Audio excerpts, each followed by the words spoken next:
We do not attack anyone, but seek to share the gentle and loving, real truth of biblical Christianity with the Mormon people. Yeah, that's what they always say before they start lying about you. From Starbase Kolob, to have physical relations. From Starbase Kolob! Okay, yeah, so that, is that kind of like, so like you said, so like it is like the idea of a celestial body the gods inhabit's real, but it's not like the Starbase, right? I've never heard of Starbase Kolob, dude. At a certain point, it's like, really? That was it?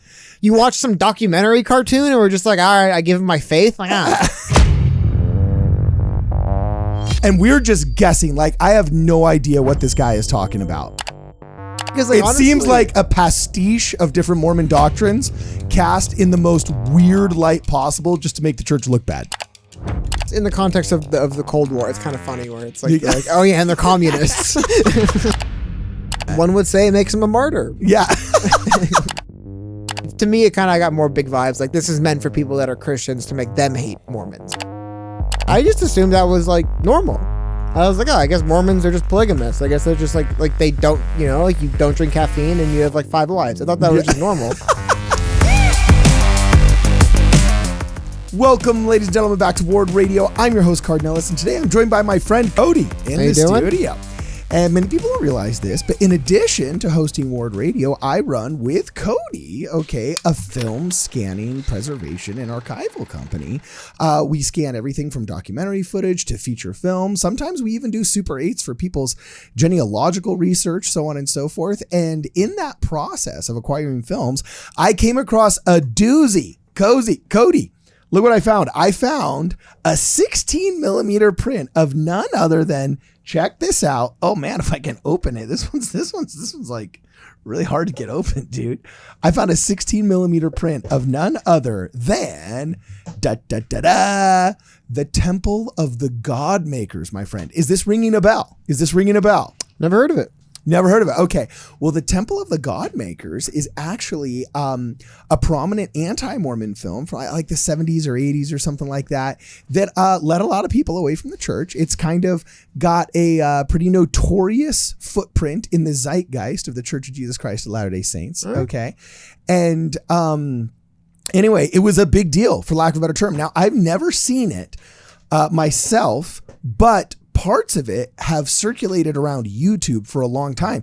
This is the origin of, have you ever seen the YouTube banned Mormon cartoon? Have you ever seen that when you're going through YouTube? I think it sounds familiar. Yeah. Okay, so there's this really cringy, old school, like kind of pseudo sci-fi banned Mormon cartoon that purports to be like hidden secret knowledge of the Mormon church, when in reality, it's just a clip or a section from this film, The Temple of the Godmakers, okay. That is anti-Mormon, right? And so oftentimes, if you're a member of the Church of Jesus Christ of Latter-day Saints and you end up searching for something Mormon, you will end up getting that recommended to you, because I think by now, as of the recording of this video, it's got like 3.1 or 3.2 million views. All right, so it's got quite a few views, and it's a pretty big deal. So I thought it'd be kind of fun for you and I to actually view the scan that you made of this film with the optical track and everything intact. And we just kind of react to it and just see what you think. And as an outsider, you can ask any questions and just be like, yo, what's up? You know? All right, let's do it. Sound like fun? Let's do it. Okay, cool. Rock on. He's like, I don't know if this is going to be cool or not. So anyway, like I said, I've never seen this thing in its entirety before. This is going to be kind of fun for me. So here we go. Without any further ado, the Temple of the Godmakers. I love that, dude. I missed that sound like before Salt film Lake City, starts. Utah. International headquarters for one of the fastest growing religions in the world. The Mormon Church, also known as the Church of Jesus Christ of Latter-day Saints, presently has over 5.2 million members worldwide. Right. Is that true back then? This is going kind of fast. Do I have it on 1.5 speed still? You might. I don't know. You know? Oh, I do. No wonder it was going pretty quick. What'd you ask? Did the membership number back then sound about right? 5 or 6 million. Yeah, I'm sure. I mean, whenever this made in the 70s or 80s, we're up to 16 million right now. Wow. So I'm curious to see. I got to tell you, I have learned a lot about dealing with anti-Mormons over the years, and I'm just gonna make a couple predictions before we start here. Mm-hmm. Okay, They always recycle old lies. Like literally there was a ton of Protestant and evangelical just lies and smears that came out in the 1830s that literally have persisted to this day in the zeitgeist. And I'm curious to see how many of them are represented here. There's also just like a lot of just straw men. And I would like to give grace to these people and think there might be misconceptions. But everybody always has an axe to grind whenever they're talking about the Church of Jesus Christ of Latter-day Saints. So let's see what they have to say in real time. Within the next 50 years, the church expects to have more than 70 million members. Whoa. Sped it up. I sped it up on accident. Here we go. Okay. Hey, you just cut the years. The Mormon church was organized in 1830 by a man named JosephSmith, who claimed that, as a 14-year-old boy, he had actually been visited by extraterrestrial beings that commanded him to establish the only true church. Shortly after JosephSmith, so that was their interpretation. What is the more charitable interpretation? Well, I guess my guess is somebody just, like I said, I don't like follow any faith or anything, but just I'm guessing in the context of the Mormon faith, those are just like angels or something, right? Not aliens. Yes, exactly. Okay. Well, because I'm wondering, I don't know, maybe there's aliens. It feels more like angels visit people in the Bible, kind of like that, right? That's kind of what it seems like. But I don't know. I mean, I guess I could believe it, aliens, but okay. So, I mean, this is one of those things where it's like, okay, you'd like to not think that these people are trying to purposely misrepresent you as weird and insane, but extraterrestrials, that's a very strange way of describing an angel. I mean, I guess if you wanted to say, you could also call them supernatural, but you could call God supernatural. I don't know. I'd hate to think they were just trying to use this term in a pejorative function. But yeah, to date, I've been a member of the church my entire life, and I've never heard of angels ostensibly represented as extraterrestrial visitors. Maybe angelic visitors, divine visitors, I guess godly visitors. Technically, it's correct, right? I mean, angels are from not the earth, right? They're not from the extraterrestrial, I guess, so to speak. And it's just, I guess it is kind of like a funny way of framing it. I don't know. I guess you got to give it to them a little bit, right? For like really finding every opportunity to get a little dig in. Right? Yeah, I guess, man. So here, let's see how they keep going. So we're not like 10 seconds in before there's something off. Death in 1844. Brigham Young, the second prophet of this newly formed church, led a pilgrimage of devout Mormons across the American plains, eventually settling in the Great Salt Lake Valley, now the center of the state of Utah. Okay, my only real issue with this so far is, I don't know if I'd exactly call it a pilgrimage. Their representation of JosephSmith just, he was casually shot. No, it was more than that. We had absolutely cruel and horrible and heinous persecution that drove us west. Because the mob, in conjunction with the U.S. Army, in conjunction with everybody else that didn't like the fact that the Mormon church was growing in droves and Nauvoo was becoming a city that rivaled Chicago in Illinois within a function of less than a decade, that couldn't handle it, really took up very violent arms against the church. So I don't know if I'd exactly call it a pilgrimage, maybe more of an escape from persecution. I always kind of like laugh when like Protestants and evangelicals want to come after the Church of Jesus Christ of Latter-day Saints, not realizing like, you guys slaughtering us was the reason we had to leave. Like maybe if you wouldn't have slaughtered us, we wouldn't be in the Salt Lake Valley now, right? So anyway, let's keep going. Valley, now the center of the state of Utah. Today, Mormons account for more than 70% of Utah's population. It's probably true. Much of the early growth can be attributed to the practice of polygamy among various early church leaders and members. For example, a Mormon man and his many wives could have upwards of 50 children, all of whom would be raised Mormon. Okay. Now, that's I wouldn't exactly say that claim is accurate. If you actually look at the data, the average child per woman ratio was actually kind of preserved throughout the short and brief period of time that polygamy was actually approved in the Church of Jesus Christ of Latter-day Saints. But the truth is, the practical function of survivorship, to me, I'm not a scholar on polygamy. I would refer people to Brian Hells and Don Prout. Wait, so when was it? So it's like officially like off the books? Like polygamy's not like Yeah, there's even been official declarations. But about I wonder, this. like when? When did that happen?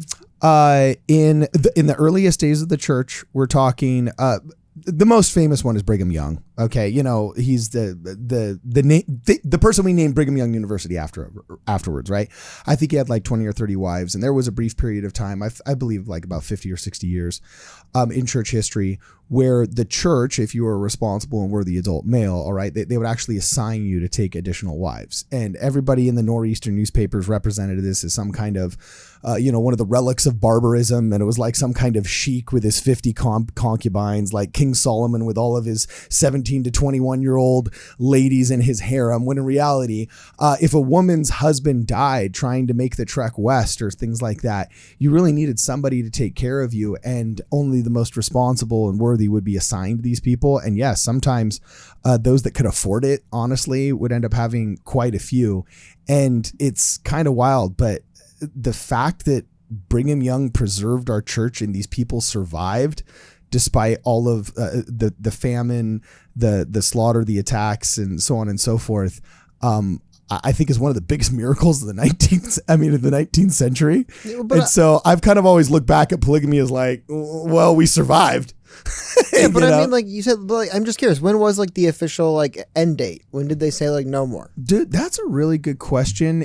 I think it's curious that even in this like 1970s kind of like anti-Mormon piece, they even conceded like, well, like, they don't do it anymore. I mean, it was like they did this in the past. I thought that was kind of interesting because I figured they would have just, because I have to be honest. I mean, before I met you're like the first Mormon person I ever met. Yeah. I just assumed that was like normal.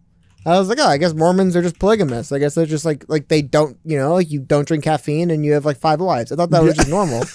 So I think it's funny just seeing like even back in the 70s, they're like, oh, they don't do that anymore. But even the anti-Mormon propaganda back then of being like, oh, it's off the kind of not official anymore.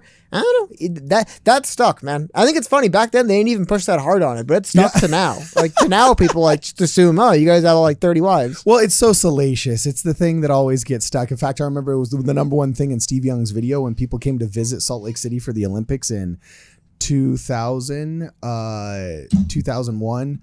I can't remember the exact year. The church made a video that Steve Young narrated. That was like the first thing that he wanted to debunk about misconceptions about the church. So anyway, I just pulled it up and it looks like officially here, okay, the church discontinued polygamy in 1890 is the exact specific date. Okay. So in 1890 it was discontinued. So sometime around 1850 to 1890, what is that? 40 some odd years. So there's about a 40-year period. 1890? Yeah, 1890, bro. That is okay. I get it. I don't mean this like in a rude way. I'm not trying to offend anyone, but that is hilarious. 1890, like officially proclamation, no more. 2023, you ask people what you know about Mormons, and the average person off the street like, oh, they're polygamists. Yeah, exactly. Like a century later, that's still like I guess.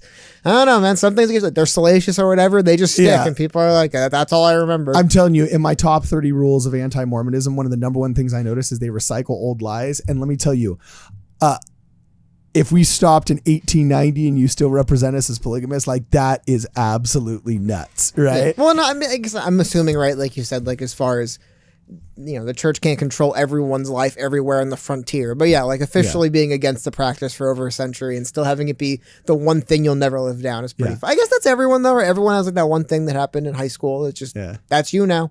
Yeah, dude. So, all right, cool. Here we go. Let's keep going and let's see what the Godmakers have to say. Oh, those pretty birds. Thelma Gear is an active ex-Mormon and author of the book Mormonism, Mama and Me. Huh. She is the great-granddaughter of convicted Mormon assassin John D. Lee. Oh, no wonder. No wonder. Well, who is that? Okay, John D. Lee. Again, this is not my expertise, but I am aware. They're referencing an incident called the Mountain Meadows Massacre, okay? And how do you truncate this? Basically, in a nutshell, it was a very vulnerable time for members of the Church of Jesus Christ of Latter-day Saints. They'd actually had to leave America and head to the territories west, outside of the borders of the United States of America, right? And they'd endured literally decades and decades of brutal persecution, right? There had been the Hans Mill massacre recently. I believe his name was Parley Pratt, one of the founding fathers of the Church of Jesus Christ of Latter-day Saints, had just been assassinated in the South. And the people that were bragging about it, I do believe the gang's name was, just like there was Billy the Kid, and then there was Butch Cassidy and the Sundance Kid, and there were like these gangs that formed, like in Tombstone, the guys that had the red sashes and stuff. The Cowboys? Yeah, the Cowboys. Apparently the gang that was bragging about having killed Parley Pratt, I believe, was called the Missouri Wildcats. And there was a specific, I hope I didn't just mix up somebody else's. Well, without getting too deep team. into everything, just like this one guy, was he in a? There was a wagon assassin, train though? Well, there was a wagon train of pioneers that weren't members of the church going west. It was rumored that among them, there was the Missouri Wildcats, but sometimes wagon trains would say we've got gangs with us in order to ward off thieves. So it looks like that might have been misinformation, but a large group of Mormon men attacked and brutally massacred, like, I don't want to guess the number incorrectly, but I think it was like at least 50 to 100 people or something like that. It was pretty bad. And so they mean assassin like in that context, like a killer? Well, what happened was a lot of anti-Mormons try and peg that on Brigham Young, saying he knew everything that happened to the West, so he authorized the kill. When in reality, if you do the kind of forensics of it, it looks like the local members of the church acting out of fear in a very negative, obviously negative way, kind of did a vigilante massacre, and it's called the Mountain Meadows Massacre, and it got pegged on John D. Lee, who is the guy that ended up taking the blame for it. And Brigham Young actually sentenced him to death, I think, as the governor of the Utah Territory. And he was forced to dig his own grave. And there's a picture of him standing like on his coffin or next to the shovel where he just dug his own grave before they shot him into it and then buried him alive. Yeah, not buried him alive, but buried him. Okay, but like, so he wasn't like a church assassin though. Like he wasn't like a contract. Oh no, it wasn't like his official calling. Like, you know how I teach Sunday school? He wasn't like, I'm the ward Sunday school teacher. He wasn't like the ward assassin. Yeah, that's what I mean. I thought it was like a hitman or something. I was like, oh, that's interesting. I didn't know they had Mormon hitmen. Okay. Yeah, but that's a pretty cool movie script idea. So yeah, well, it looks like his granddaughter or something, who, yeah, she's probably pissed. It's a controversial thing. Like I give credit where credit is due, and the Mount Meadows massacre is an embarrassing stain on Mormon history. So it's like, okay, I can see why this person's pissed. So anyway, let's keep going. Years was my great-grandfather, John D. Lee, who had 19 wives and 64 children. He married a widow lady and her 4 daughters. Okay. One of those daughters became my great-grandmother. But again, a widow lady with 4 daughters, that's kind of how it was. Oftentimes people would be assigned to these husbands, in air quotes, right, in order to also be taken care of. John D. Lee has over 5,000 descendants, the majority of whom are Mormons. All right. Today, the growth continues. Financially, the Mormon Church is one of America's wealthiest corporations, yielding an estimated $4 million per day from its business empire. Wow. So is that a Mormon business benefit? Is it Beneficial Life or Benefit Life? I only know that because they've sponsored there's some sports arena somewhere. It's like the Benefit Life Arena, like Beneficial Life Arena. Dude, I don't know. Let me watch that again. It's just because he name dropped you guys, and then because I know Deseret, that's all Mormon stuff, right? Yeah, dude, exactly. Okay, so Financially, the Mormon Church is one of America's wealthiest corporations, yielding an estimated $4 million per day from its business empire. Yeah, make it $1 trillion. Let's see, Beneficial Life, is that like a Mormon business? Like, are there, like they said, the Mormon business empire, but are there like actual like companies that like, they're not like necessarily like, like Mormon life insurance, but it's like, that's kind of what it is like. So Beneficial Life was bailed out when the government was bailing out a bunch of companies, and in 2008 there was that big crash. Okay, the church actually did bail out Beneficial Life, and it's a separate entity from the church and everything, but it provides a lot of life insurance for everything from church employees to different charities that the church does and so on and so forth. So yeah, it's separate from the church. But I know the church bailed them out. It was like, we had a church bailing out companies instead of taxpayers and the government, right? And then people found a way to complain about it. I don't know how, but welcome to Mormonism in 2023, right? There was literally just a scandal about this. on 60 Minutes only like 2 or 3 months ago. So anyway, Beneficial Life, yeah, it's a life insurance company based out of Utah that's tangentially related to some of the programs of the church. And again, I mean, I'm not an accountant that balances their books, but I do know that, yeah, somehow a scandal about Beneficial Life developed. It was pretty funny. So let's keep going here. Vast tax-exempt property holdings abound in all 50 American states. Look with the hate in his heart that he said vast tax exempt. Yeah, like every other church in North America, along with the Boy Scouts of America and all that other stuff. But let's keep going. Throughout Europe, Asia, Africa, Australia, and South America. Hundreds of millions of dollars are brought into the church each year through its mandatory tithing program that requires large portions of its members' income. Well, okay, so hold on. I don't want to keep interrupting this too much, but it's like, well, it's called tithing and it's in the Bible. You know, like I just. How much is large portions also? That's what they say. What is that like? Tithing. Typically? But no, but like, I understand that, but like. It's 10%. Oh, okay.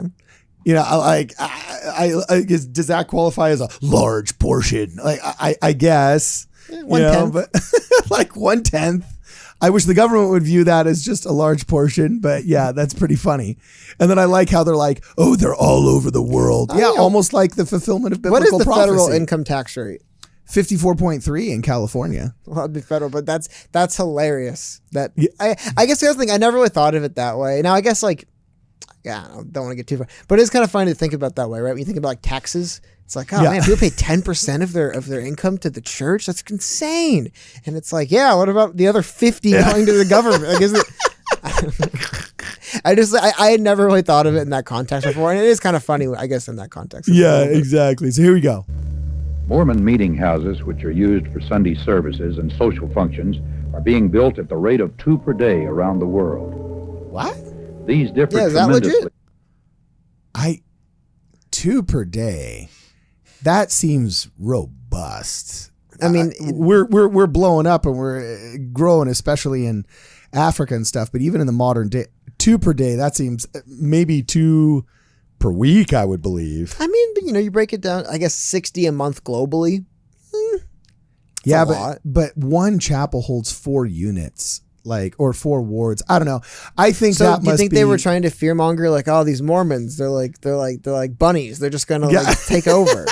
Yeah, something like that. Because that would be ludicrous growth to sustain. Yeah. But it may. And I don't think volunteer labor would be enough to pull that off. But who knows? Maybe it was booming back then. Like, who knows? Maybe Utahns were having a bunch of babies and these guys got their stats right. I can't speak to that one, but that seems like an overstatement. And I've never heard anybody claim they're doing 2 per day. What's interesting is there was a time when Elder Holland, who's a prominent elder of ours, said like, oh, we're creating like 2 stakes every month or week or something, and people think that he meant to say 2 wards every month instead of stakes, and they tried to say that he's a big fat liar and call him out and say our leaders can't be trusted and everything like that, when it's like, wow, he had an old man misspeak once, like, oh goodness gracious.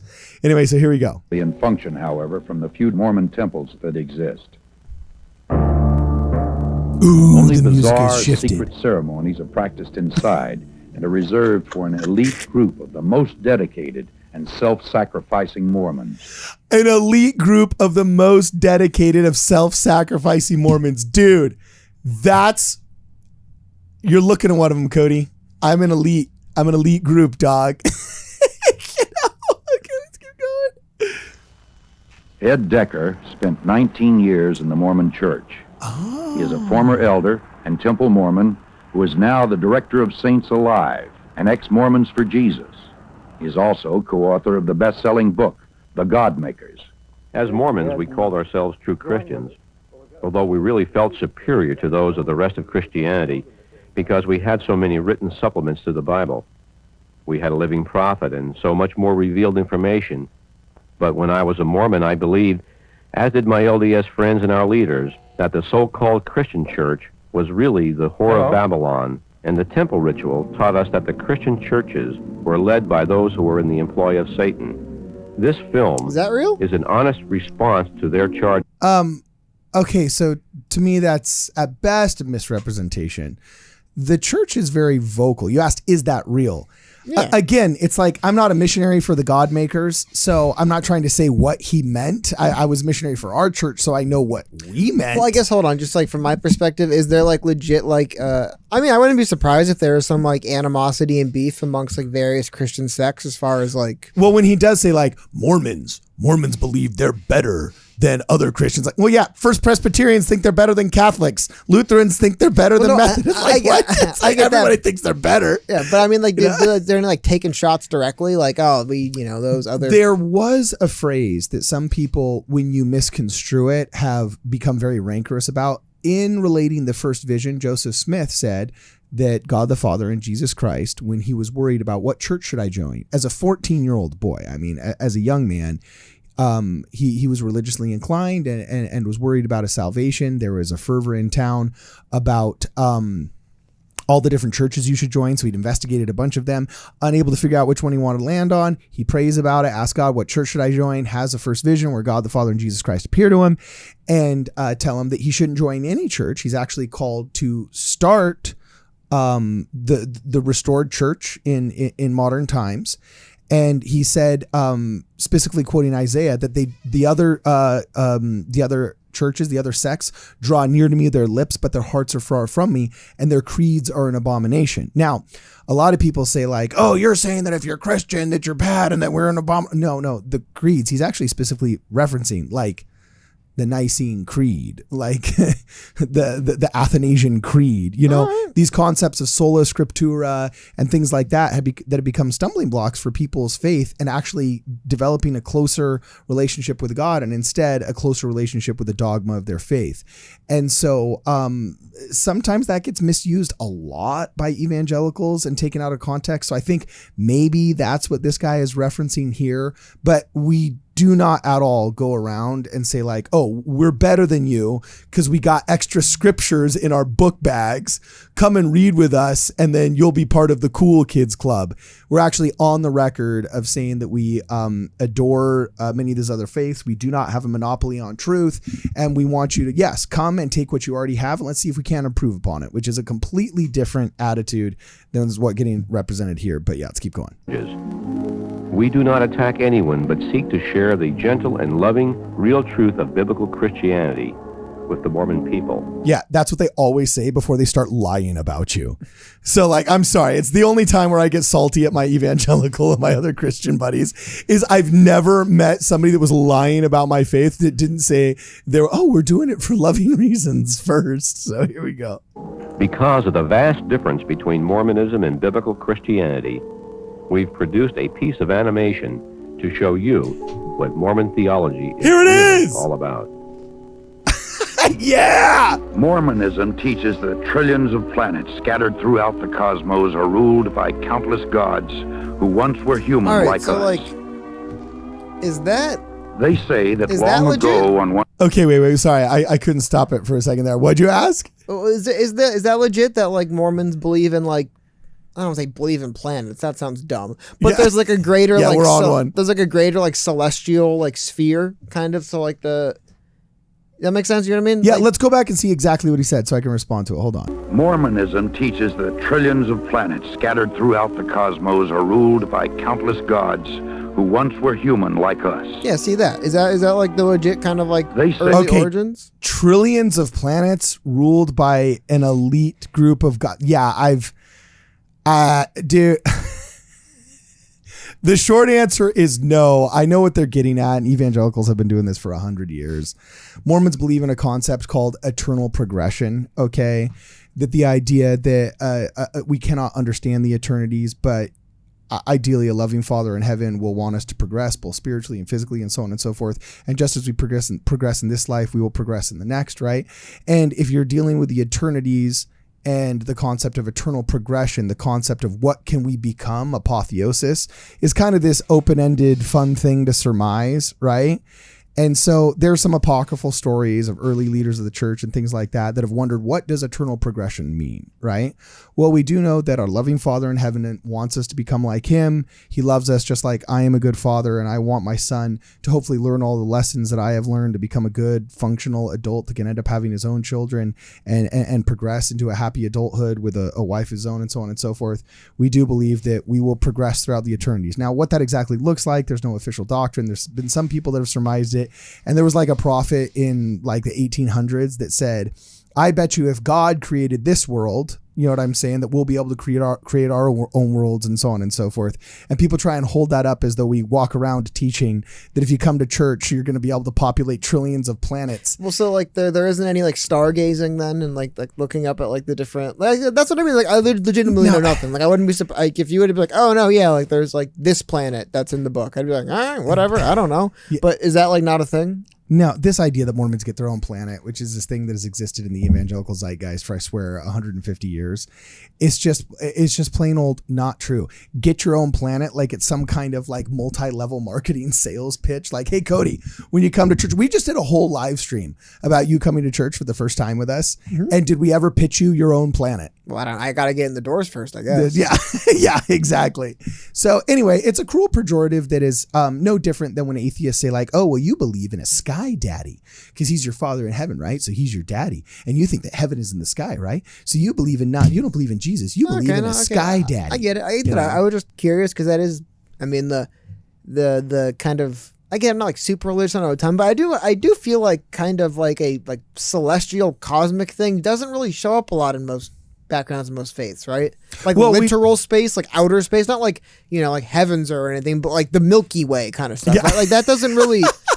Right? Am I wrong? Or is that something that does show up more in like text and stuff and I'm just not that well versed in it? Well, what's super cool is we have a lot of additional knowledge, especially in like the Book of Abraham, the Pearl of Great Price, and the Doctrine and Covenants about the nature of God and the eternities. Like through the revelatory process of Joseph Smith, we were given additional details that are beautiful as to what happens after we die. A lot of other faiths, like if you go ask your average Protestant and say, okay, well, what actually happens when we die? There's vagaries about, well, good people go to heaven and bad people go to hell and so on and so forth. But when asked to describe what that is like, they usually give you a blank stare, say that, oh, well, that's not biblical, or else, oh, we just don't know, or else pat you on the head and say, don't worry about it, kid. Go be a good boy. But when we have deeper answers in our faith, some people really reject that and try and turn it into some kind of weird pseudo sci-fi thing that it's not, which I think is what's going on here because that's what's been going on for 150 years. So, yeah, we'll just let it keep playing. This is the cartoon.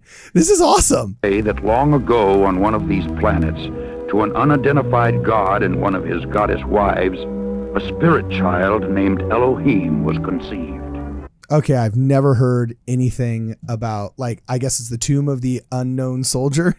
Apparently it's the birth of the unknown god. That stuck out to me too. I'm like, that. I would imagine if there was a religion and their god figure was born to parents, the identity of them would be like crucial, right? Yeah. It feels like, but is that a thing? Is that kind of like, do the Mormons kind of say like far enough back we don't actually know? Well, I was going to say, again, to me, this is just some kind of weird attack, perversion, straw man. That it's just, I would like to think, again, I'm not a missionary for Ed Decker or the Godmakers, so I don't know what he was trying to say.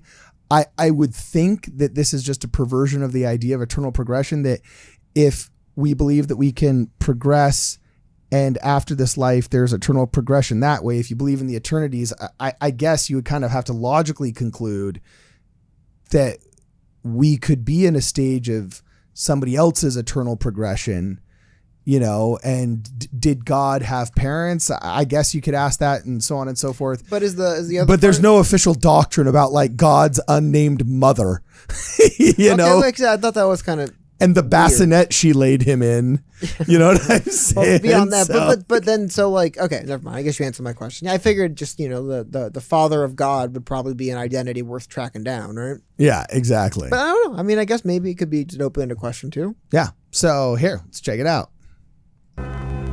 This spirit child was later born to human parents who gave him a physical body. Is that legit? Well, we gain a physical body when we come to Earth, right? Yeah, but like a second birth kind of thing. Is that kind of like? I mean, I honestly see. I don't know what they're saying right here, because if they're trying to say that Elohim was birthed. There's no Mormon scripture. Like they don't mention like the about, spirit being created first and the spirit like inhabiting a body later. That's not like a okay. thing. Well, we do believe that. I mean, there was the pre-existence, right? When you read the book of Revelation in the Bible, it talks about, the great dragon, which is representative of Satan, misled 1/3 of the hosts of heaven after the great council in the heavens, and so on and so forth. Like this is a very popular Christian story that doesn't exist just within the Church of Jesus Christ of Latter-day Saints. Okay. And it tells the story of, basically how we come to earth, we gain a body, you know what I'm saying? And then we lose that body when we die, and the spirit continues, and, so on and so forth. So, where Elohim was birthed, I'm completely unaware of any kind of Mormon doctrine. The on idea issue. that is like the God figure, though, that's legit, at least. Are they in there? Is that well, Elohim is the name of. See, what's interesting is we've gotten to know and get some cool names out of Dead Sea Scrolls and modern archaeology and so on and so forth.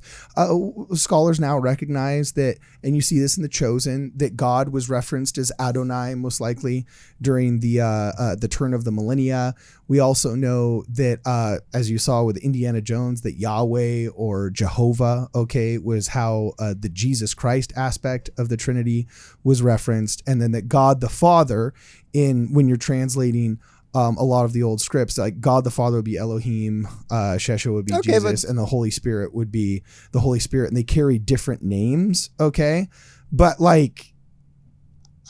this is like high concept academic crap that is very intra-denominational, and we're just guessing. Like, I have no idea what this guy is talking about.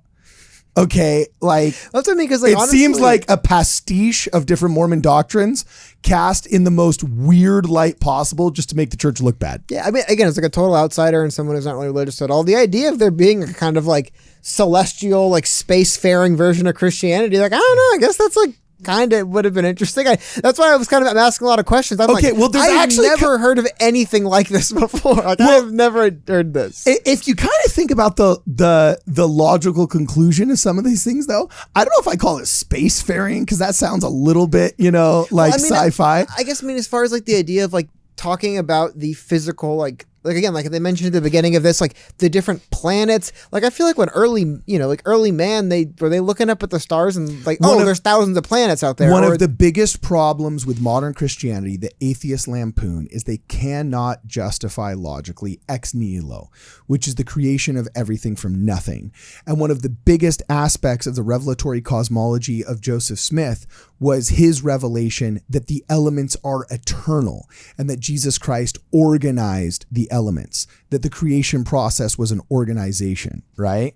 Okay. And so that's kind of cool, thinking that, the elements are eternal. Now, I don't know if that makes Jesus spacefaring, you know what I'm saying? Well, okay. But I'm talking more about kind of like just like a celestial realm, not in the sense of like where like spirits and deities live, but like in the physical sense of like the vacuum of space above Earth, right? Like the physical nature of our bodies and our existence as children, people who are created in his image, and that God has a corporeal body, is a unique aspect of the Church of Jesus Christ of Latter-day Saints and the cosmology that was revealed to Joseph Smith and a great part of the Restoration, which is one of the coolest aspects of our faith, right? Does it turn us into astronauts? No. But you know what I'm saying? But is that what they're getting at by referencing I think space that's what they're trying. And the stars? Because again, like I just feel like that's something, as far as what I hear about other like Christian faiths and stuff, like the stars and planets, I feel like that doesn't come up very often, right? Oftentimes people don't speak about that. And some would say during the apostasy and the great apostasy during medieval times, that was a result of the Catholic Church, trying to suppress, scientific advancements in astronomy and so on and so forth, but I don't know how much I buy into. I guess you get back to like Galileo and stuff, right? Like, there was like debate at one point about like heliocentrism and all this stuff, right? But like, wasn't a lot of that kind of separate from the church? Like the church really, like they had the Big Bang Theory was invented by a Catholic priest, so. Honestly, that makes the most, like, that one thing, I guess, and this is a total aside, but I forgot who said it exactly. I remember one day I heard someone say this, and it was like, I forgot if I was in school. It was like some kind of setting where they were trying to be non-political, and something came up about like evolution and like creation and stuff. And they're like, I don't get why couldn't God have just been behind it, and then like you can just all shut up? Like, Exactly. You're both right. It happened because God wanted it to. And by the way, it's a huge argument that I've seen from many scholars saying, look, we believe we believe in a God that operates on a fifth dimension outside of the four that we know, and he can literally control time. He can control height, width. He can control time and space. Therefore, if it took 5 million years, who cares? Because that's God's time. So anyway, yeah, let's keep going here. Wow, this is crazy. How much just 1 second of misinformation can make you talk? Obedience to Mormon teaching and death and resurrection, he proved himself Oh, what a worthy cute little chair. and was elevated Whoa. to godhood as his father before. That actually kind of looked like The Fifth Element, where Mia Jovovich gets like lifted out of the gizmo with the straps. Let's keep going. For him. Mormons believe that Elohim is their heavenly father and that he lives with his many goddess wives on a planet near a mysterious star called Kolob. It's like, once again, like that's what I mean. Like, this is like very, like, this is not like this, like, this is very much like there is a physical world of planets and stars that exist above Earth. Like, is that something referenced and talk? Because I feel like just even like when the church was being founded and stuff, right? Like, this was after Galileo and stuff, but I mean, we hadn't been to space. We kind of like had a rough idea of what space was, but it is feel kind of like 50s, 60s, like sci-fi. Is there, but I'm asking, like, what is there mentions like at all of, like, he mentioned a particular asteroid or planet or something by name? Wait, no, there is reference to Kolob. In fact, there's a beautiful hymn called "If You Could Hide to Kolob," right? Which, but what is it actually kind of in that context? Like, is it just like a floating planet or something in space? Gosh, man. Or is it like a concept, like a spirit realm? I'm trying to remember. I want to give the official the official definition that shows up in the scriptures and things like that. But I believe Joseph Smith said in the book of Abraham that it was the dwelling place of God, right? And this idea that it's a specific star in our solar system, that's inaccurate. I'm sure somebody probably found some journal of some pioneer in like 1870 that suspected it was that one next to Orion or whatever. And that's probably what the anti-Mormons are lampooning and things like that. But we do not show up in church and then like pull out a star chart and say, this is where God lives in the star Kolobus Magnus. You know what I'm saying? Where his awesome 70s animation wives are there making eternal babies. We talk about Christ, love, hope, charity, repentance, and doing good to your fellow man. But I would like to think that these are all just bastardizations of the concept of eternal progression. But I've never been taught in my entire life going to the Church of Jesus Christ of Latter-day Saints that there's a God with thousands of wives stuffed into a planet, a mysterious star planet, he said, near Kolob. So I don't even know what planet he's referencing. I know that Kolob, I do believe, is referenced. Joseph Smith said the place that God dwells would be called Kolob or something. But dude, this is such like... Well, it almost feels like, I guess, like kind of like it. And again, like, to me, it's probably less confusing to me because I don't know what they're talking about. So I'm kind of just like, I guess, sure. But it kind of feels like they kind of just try to like take a lot of like the more less physical elements and just kind of cram them all into a kind of like 70s sci-fi world. You know what I mean? Because again, like I can see from any faith you could start talking about, well, if they believe in worlds that exist above us, maybe those are planets. And it's like, sure. But yeah, I've just never heard of any religion use like, aside from like Scientology, I guess, okay, right? cool. Like, So check this out. I just did a little fact check on ourselves, and I went to this really cool website that's called Mormoner, right? And they've got a whole entire page on Kolob. What is Kolob? Kolob is a celestial body mentioned. Celestial body. Yeah, it's a celestial body mentioned in the book of Abraham and in facsimile 2. It is a star or planet, a quote, great and governing celestial object that is near unto God and nigh unto the throne of God, was used to tell relative time was associated with creation, but unfortunately you don't know what it is. It says it is unclear. The book of Abraham appears to describe it as both, and historically Latter Saints and scriptural interpreters have used it both. The word star and planet describe Kolob. Is Kolob where God lives? It is unclear. The book of Abraham is also ambiguous on whether Kolob is. So basically, it's interesting. I guess so there is like a celestial component to it. Well, yeah, but also a lot of people think that was there a symbolic component to it because, like, for example, the Holy Ghost is oftentimes called the Great Comforter, right? Christ is called the Lamb of God. Well, does it mean he's actually a lamb going bah? No, or is that it's symbolic of the sacrifice for God, right? So here it is Kolob just a symbol for Christ? Possibly some Latter-day Saint writers have drawn a symbolic connection between Kolob and JesusChrist, so on and so forth. So anyway, here we are in the number one website trying to describe what some of these things mean. Sorry, I don't want to interrupt you, but so is there any interest from the Mormon Church in like, not like making a Mormon rocket ship and colonizing the moon is not what I mean.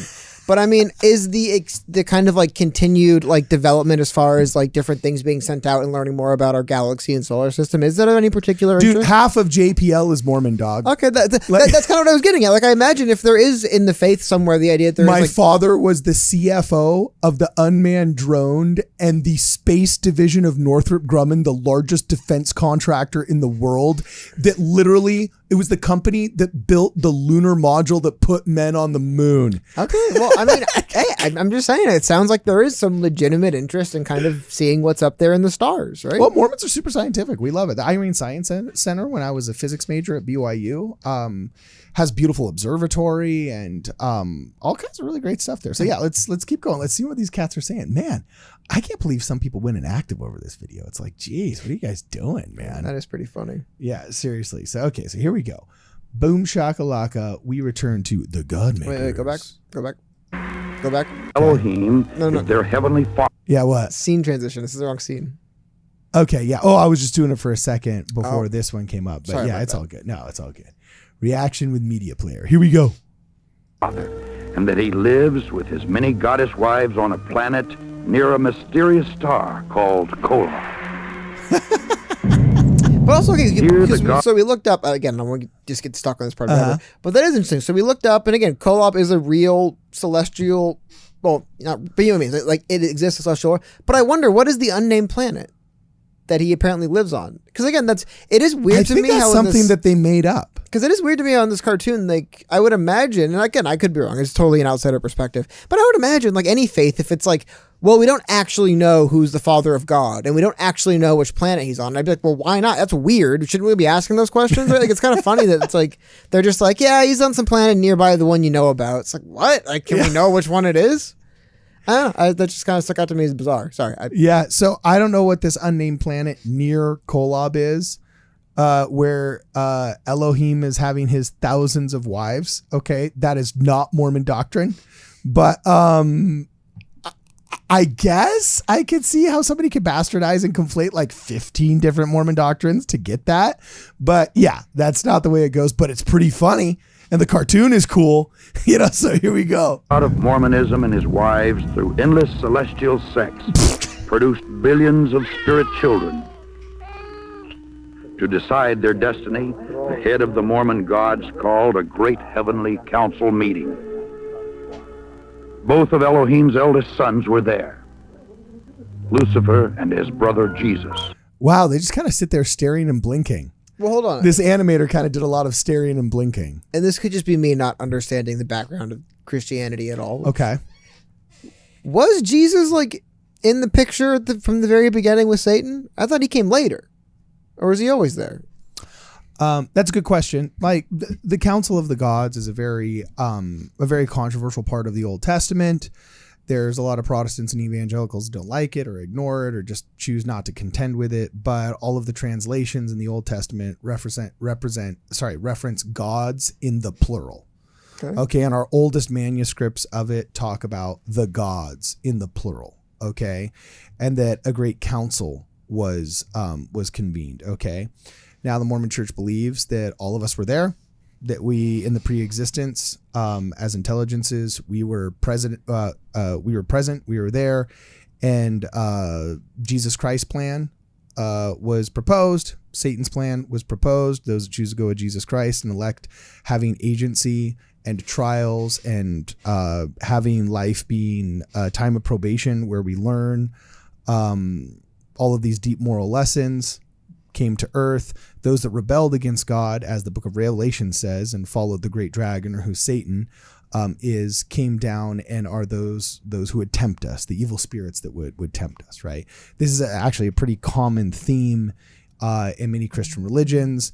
And we don't know how far back our spirits go. So who could say who came first between Jesus and Satan, if their intelligences were created at some time later. But the nature of evil and the beginning of evil has always been a philosophical question.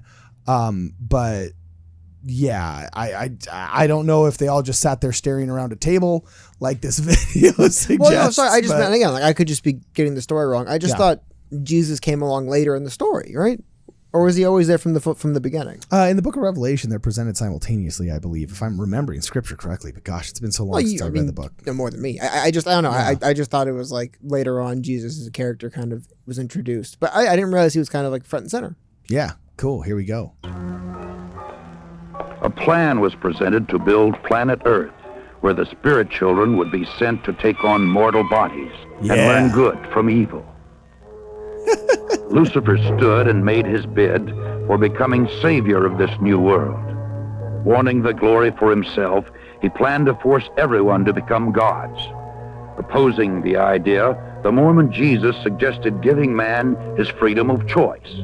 I love it how they say the Mormon Jesus. Yeah, I was going to ask you about that too. Is that just them being like your version of Jesus isn't the real one, so they're going to like air quotes the Mormon Jesus, or is there like a concept? Okay. Yeah, it's been a pretty common thing that Christians try and say that Mormons aren't Christians, and I would assume that they're just kind of continuing in this vein.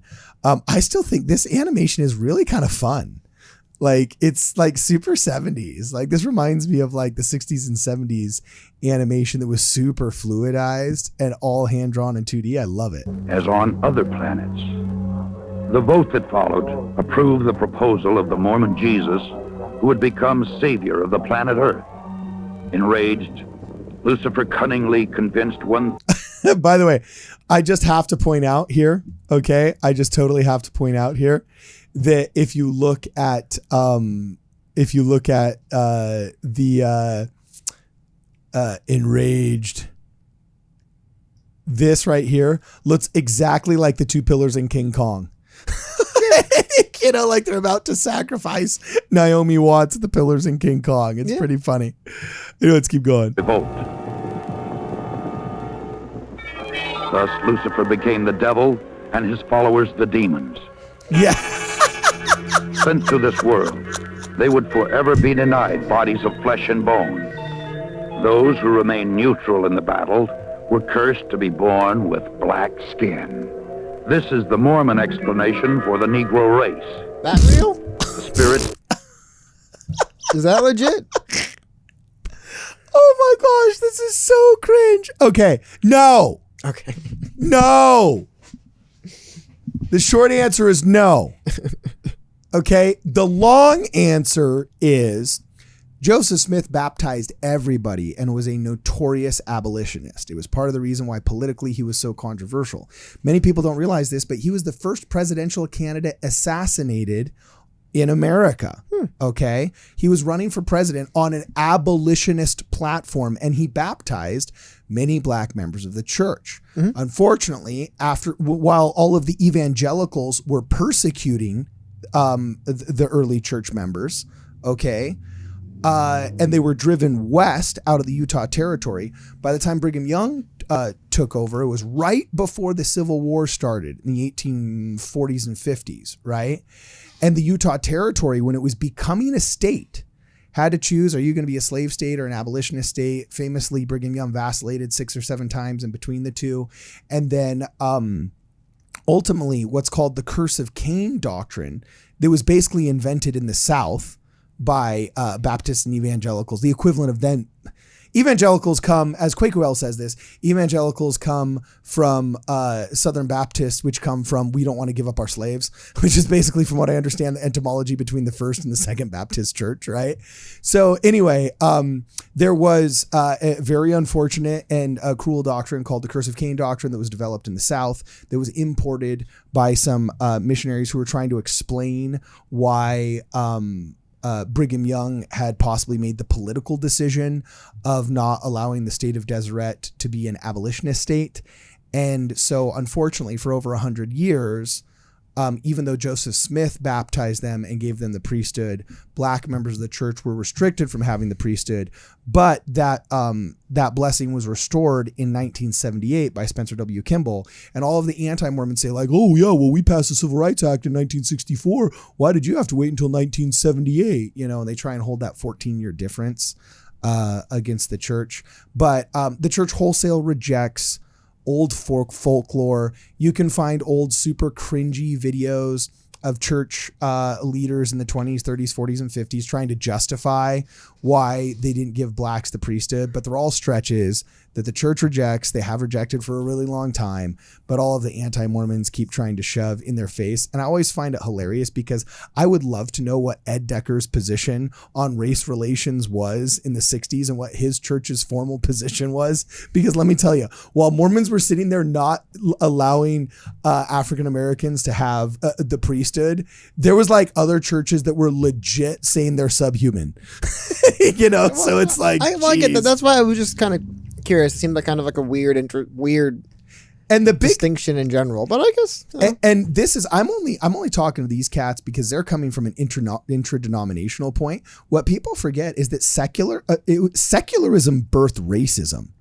Science birthed racism. It was a scientist in air quotes named Blumenbach who was one of the first people to suggest that the races were actually disparate in their species and their moral value, and that white people were superior and so on and so forth. Like, racism has been propagated and perfected by godless secularists more than any other church out there. So anyway, I get passionate about this. So anyway, let's keep going. That fought most valiantly against Lucifer would be born into Mormon families on planet Earth. These would be the lighter-skinned people, or white and delightsome, as the Book of Mormon describes them. Early Mormon prophets taught that Elohim and one of his goddess wives came to Earth as Adam and Eve to start the human race. Thousands of years later, Elohim, in human form once again, journeyed to planet Earth from starbase Kolob to have physical relations. From starbase Kolob. Okay, yeah. So is that kind of like, so like you said, so like it is like the idea of a celestial body the gods inhabit's real, but it's not like the starbase, right? I've never heard of starbase Kolob, dude. This is cool. Mormonism is literally just getting transferred into a Star Trek episode. Well, it's kind of, I guess, you know, the kind of uniquely American aspect of it, right? If you kind of have like a more uniquely American religion going through the kind of like space race of the 60s. I thought it was funny, the kind of Red Scare propaganda at the beginning of this video. Where they're like, really? Oh, yeah, remember they said that the Mormons want to basically supplant the government and then take everyone's property and redistribute it? Oh, I don't remember that part. I already forgot but it. Just in the context of the Cold War, it's kind of funny where it's like, oh yeah, and they're communists. That's funny. All right, here we go. Let's finish this bad boy up. Let's watch it. With the Virgin Mary in order to provide Jesus with a physical body. Wow. Look at those divine eyes. One of the Mormon apostles taught that after Jesus Christ grew to manhood, he took at least 3 wives. Mary, Martha, and Mary Magdalene. Also, this was interesting. Or this is interesting. What is that? Was that like a thing? Mary. Did Jesus have like multiple wives and kids? There's no official church doctrine on a polygamous Jesus, especially not with Mary and Martha. I think Mary and Martha, I believe, were sisters that were from the city of Bethany, and they were there at the crucifixion. I mean, we revere Mary. She was the Virgin Mary, the chosen vessel of the Lord. She, when the angel Gabriel appeared to her and says, you're going to bear the Christ, she said, behold the handmaiden of the Lord. So we have a lot of respect for her. But yeah, this idea that Mary, and Martha were, they said one Mormon apostle taught this. Like, I don't know. Was that some guy around a campfire trying to, was he misquoted by some? I don't know. I have no idea where this is coming from. Like, I don't know where that's coming from. So that'd be fun to look up, though. Wives, the Mormon Jesus supposedly fathered a number of children before he was crucified. Mormon founder Joseph Smith is supposedly one of his descendants. According to the Book of Mormon... So is that legit, though?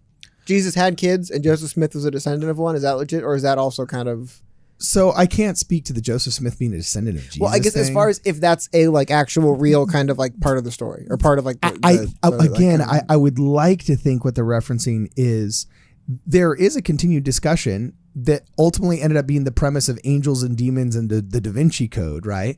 About whether or not Jesus had physical descendants, right? Because we know he had a physical body on this earth. And he was specifically called rabbi by the Sanhedrin, which was a title that you could not be given unless you were a married man over the age of 30. And so the insinuation is that, okay, if you're a married man over the age of 30 in ancient Israel, what did you probably have? Children. Okay. Mm-hmm. So, I mean, some people have made entire cool films with Tom Hanks about this. All right. Well, I get that, but there's no official Mormon position about Joseph Smith being the what do they call it in the Da Vinci Code? I forgot. But I think I understand. Well, also the blood of Jesus. Yeah. But also, okay. So that I don't know. I this is a kind of fascinating video then, because it is, I will say, as like a kind of like, again, like outsider lay person who knows nothing about any of this stuff, kind of just fed off like this. I believe it. I buy it. I'm like, I don't know. Some branch of Christianity thinks Jesus had 3 wives and he had kids, whatever. But I think it's kind of funny. You just kind of being like dumbfounded, like what? No, because like that's the way it's like they deliver it so matter of factly. You know, it's like, oh yeah, and then this happened and that happened. From Starbase Kolob, exactly. Elohim came to Mary. And the truth is, oftentimes people have asked, and Catholics have wrestled with this for a very long time, how do you explain the pregnancy of the Virgin Mary if she was indeed a virgin, right? And that's led to the logical conclusion of the Immaculate Conception. And that also means that the Virgin Mary, if she was going to be the pure and chosen vessel of the Lord, she would have to be perfect. And that's the basis of the Immaculate Conception. Yeah, people have philosophized over this for years and things like that. But trust me, there is no official Mormon doctrine about not Joseph Smith, but Jesus Christ having some kind of polygamous relationship with Mary and Martha from Bethany and having sired multiple children that now exist into the 21st century. Now, who knows? Is that possible? Sure. Why not? Okay. But are we going to make a book about it? Yeah, sure. Why not? But is it ever taught this way in church? Never heard that before. Let's keep going. After his resurrection, Jesus came to the Americas to preach to the Indians, who the Mormons believe are really Israelites. Thus, the Jesus of Mormonism established his church in the Americas as he had in Palestine. Yeah.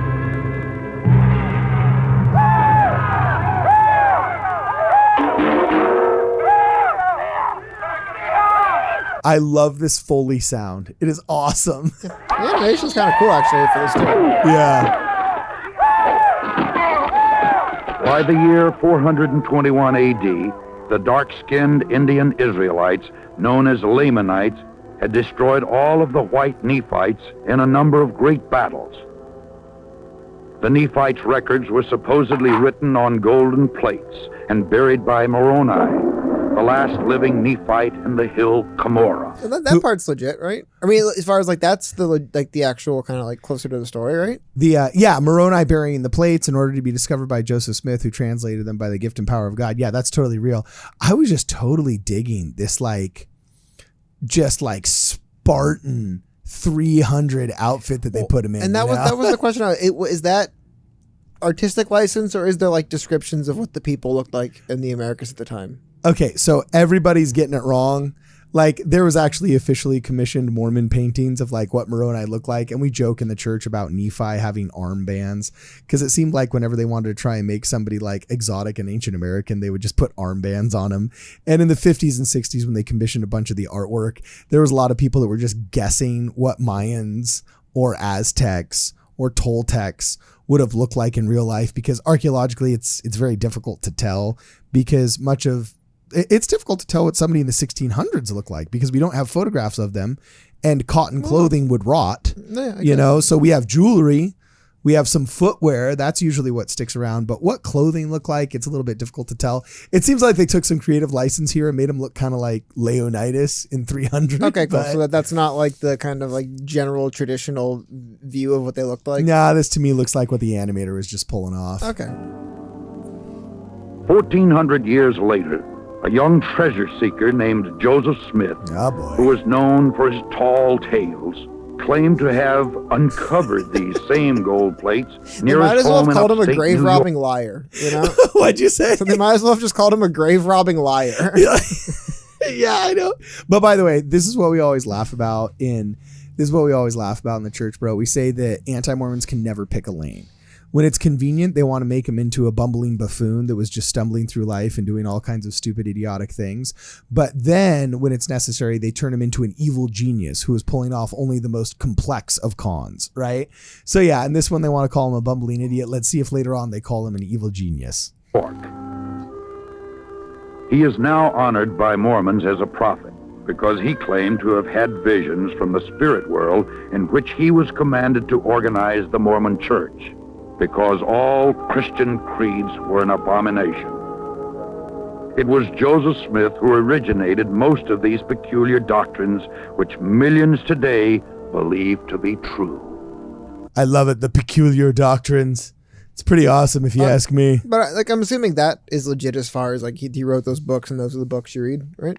Well, translated them. Yeah, I was fixing my screen there, so I didn't hear the exact terminology, but that's our canon right there. Yeah, is I the imagine. Doctrine and Covenants, the Pearl of Great Price, the Book of Mormon, but they're missing a big one, ostensibly the most important one, because it is the only story of Jesus Christ in ancient Israel, and that's the Bible. They're missing the Bible. We have the Bible, the Book of Mormon, the Pearl of Great Price, and the Doctrine and Covenants, but they're missing the Bible. And if there's any proof, you know what I'm saying? It's my quad here. The scriptures, there it is, right underneath there. We oftentimes call the scriptures in our faith the quad because it's the Bible, the Book of Mormon, the Pearl of Great Price, and the Doctrine and Covenants. So yeah, this is a misrepresentation that Ed Decker, who was supposedly a member of the church for 19 years, should have easily gotten correct and didn't. So here we go. By maintaining a rigid code of financial and moral requirements and through performing secret temple rituals for themselves and the dead, the Latter-day Saints hope to prove their worthiness and thus become gods. The Mormons teach that everyone rituals must... for the dead is a very interesting way. I'm assuming they're referring to funerals. No. Oh, okay. That's, interesting. That was your interpretation, huh? Yeah, I mean, in a sense, it's a ritual for the dead, is it not?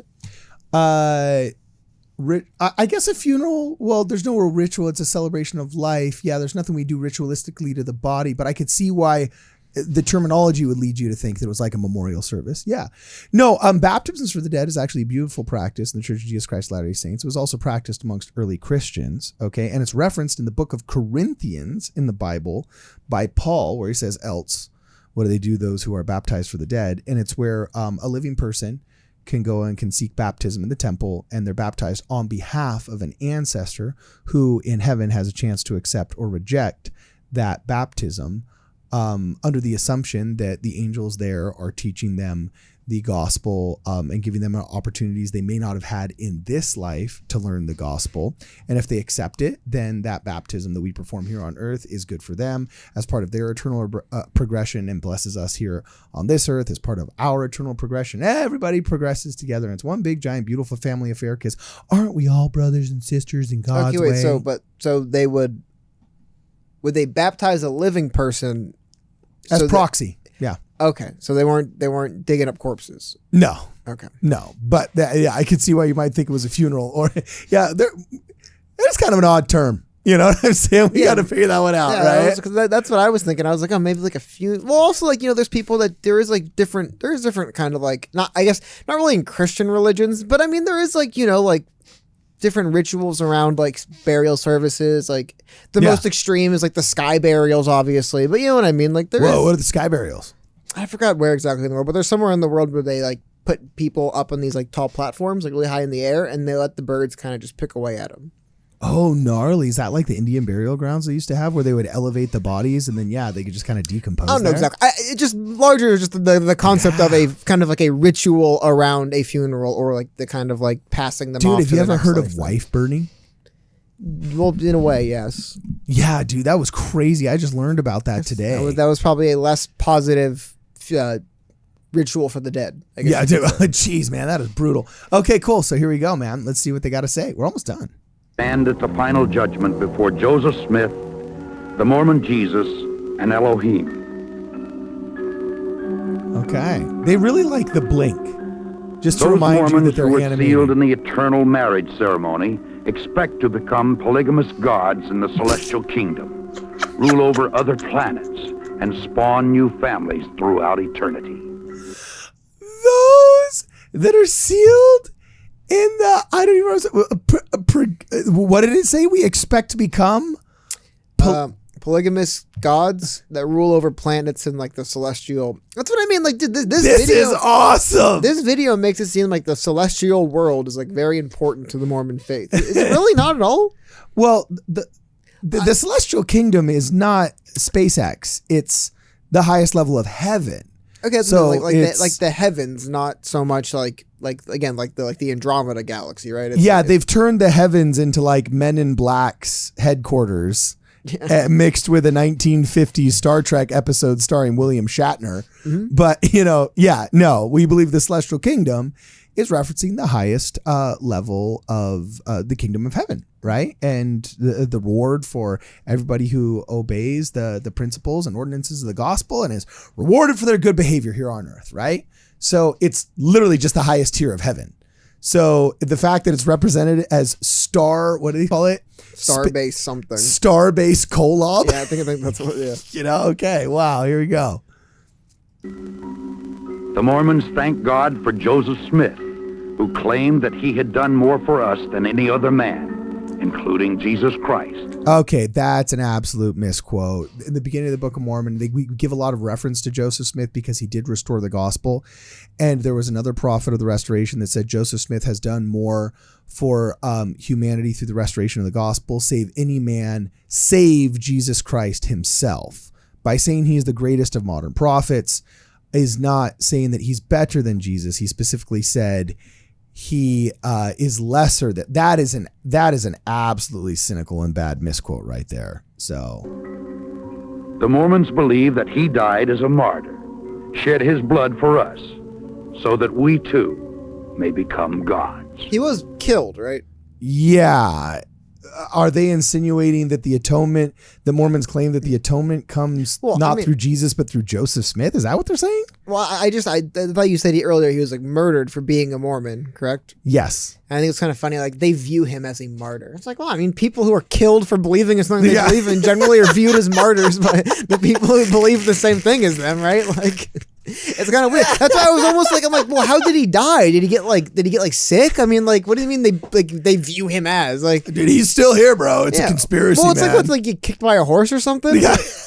No, he was actually murdered by the Carthage Greys, a mob of Masons and the Carthage Greys and the mob. There was a big conglomerate of people that conspired against him and killed him. Just like, he paid for the price of his beliefs in blood, which demands respect. Ain't nobody else doing that. One would say it makes him a martyr. Yeah.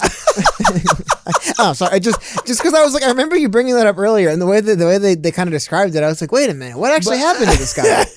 That's funny. All right, cool. So here we go. I think this is it, right? Okay, that's it. Cool. All right, cool. There we go. Wow, rock on. Okay, so that was the end of the cartoon. Bro, what did you think, man? What did you think? Well, I guess for me it's kind of weird because I don't really. Again, I'm not like it's not like I am like a Christian or anything. I kind of know a little bit about the like rough background of, but again, like knowing what was farce and they just pulled out of nowhere, and what was kind of like weird interpretations and what was more or less just legit. That was interesting. Although I do have to say, if there is no space Jesus religion out there, I mean, every year we get closer to the stars, right? Just saying, someone eventually one day is gonna, bring God to space. It's bound to happen eventually. Dude, Jesus on Mars. Well, I guess according to this, you guys already believe in Jesus on Mars. Yeah. Maybe that's the unnamed planet, bro. Maybe that's the unnamed planet, dude. That's funny. So, anyway, dude, wow. Let us know what you guys think, man. Let us know what you guys think.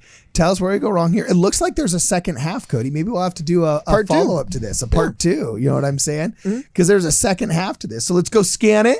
We'll check it out. Come back and see it. But overall, what did you think? Just what were your thoughts of this before we get out of here, man? What'd you think? Well, I mean, like I said, it was interesting to me because, again, I don't really know the background or anything of this. As far as like the cartoon itself, and like I said, it's kind of funny. Again, if Mormons aren't filling that niche of like the space Christian religion, someone's gonna have to eventually. Yeah, isn't that kind of like the Scientologist take on things?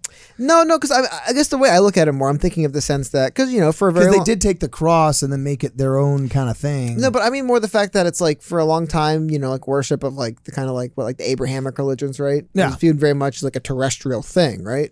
Like people 2,000 years ago weren't imagining, oh, if I go to the moon, is God still with me? But just an idea of like bringing, like, like when you get further away from the earth, does that bring you further away from God or closer? Someone's going to start filling in those blanks somewhere the closer we get to space. I think it's because right now it's like irrelevant. Who cares? No one goes to space. 30 years from now, if people are routinely going to space, someone... I mean, this cartoon clearly said there's a void there. I guess they figured you Mormons were already serving that void, but apparently you're not. So someone's gonna have to. So here's my only question: how did this jive? You've known me for a long time now. Mm-hmm. Okay, you're one of my dear friends over a long period of time.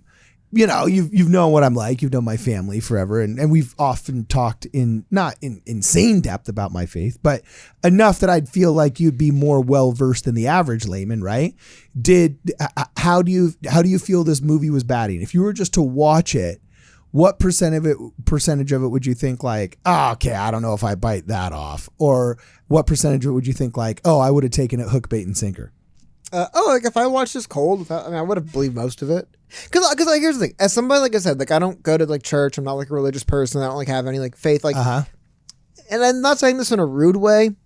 There is like a degree of like I'd believe almost anything from someone like you know what I mean? Like if they like almost anything. Like that's why like I was like you'll notice I wasn't like very like I was just like genuinely curious. I'm like like that's kind of an interesting wrinkle. I never thought of like there being like God in space kind of stuff, right? That's why I was like, to me, I was just kind of like curious because again, like there's really, I couldn't imagine anything that somebody claimed a religious group people believed in that would like ultimately surprise me because that's kind of part of it, right? It's like a belief, and in a way, you'll make it make sense. Like not like make it make sense, right? But it's like you said, like you obviously don't take the most uncharitable, goofy, stretched interpretation of it. You've taken interpretation of it as much more coherent and like a formed idea.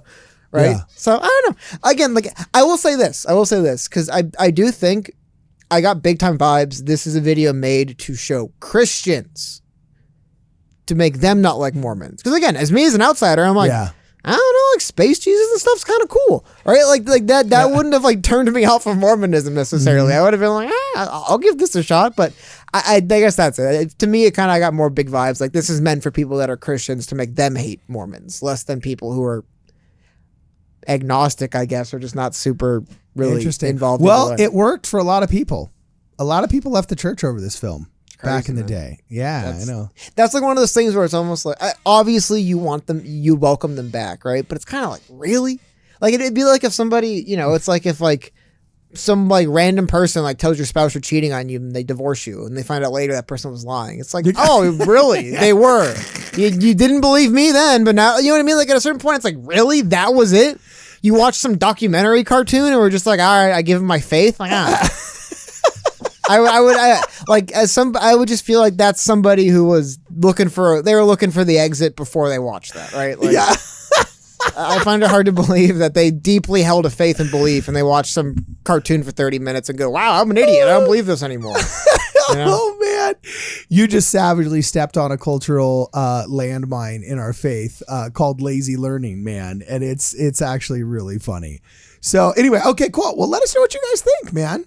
Were you familiar with the Temple of the Godmakers when it came out first run?